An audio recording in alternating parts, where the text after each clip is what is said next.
नमस्कार, मु श्रीमती भाग्यलक्ष्मी नायक, पारालाखेमुंडी गजपति। सिन सिन शीतर भिजा भिजा काकर रे समस्त को मोर प्रणाम। शीत आसीछि नववर्षर संवाद नहीं, शीत आसीछि धान खेतरे सुवर्ण पणत उड़ेई, शीत आसीछि झरणार उच्छन लहरी को छुई छुई। आसंतु दर्शक बंधु, मु एही भली एक झरणा संपर्क रे आज कहिबी। आशा करे आपण मानंकु निश्चय भल लागिबो। ढाबासाई झरणा कुळु कुळु नादरे बोही जाइछि तार गंतव्य पथरे।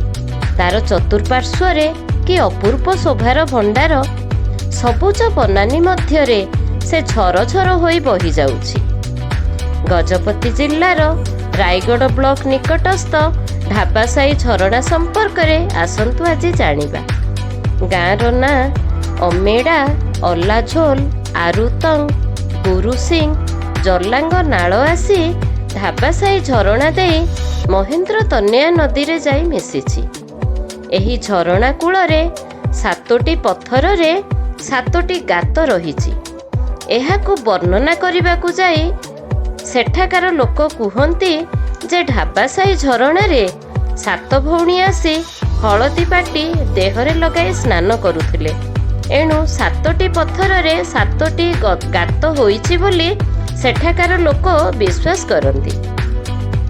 तितिली बात्या समय रे ढाबासाई झरणार दुई पार्श्व खाई झरणाटी चौड़ा होई जाइथिला।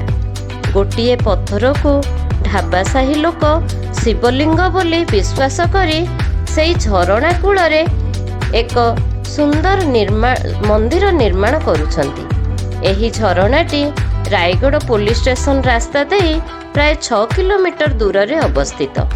एही झरणार उन्नतीकरण करागले एहा गजपति जिल्लार एक दर्शनीय स्थान भाव परिचित होई परिबो।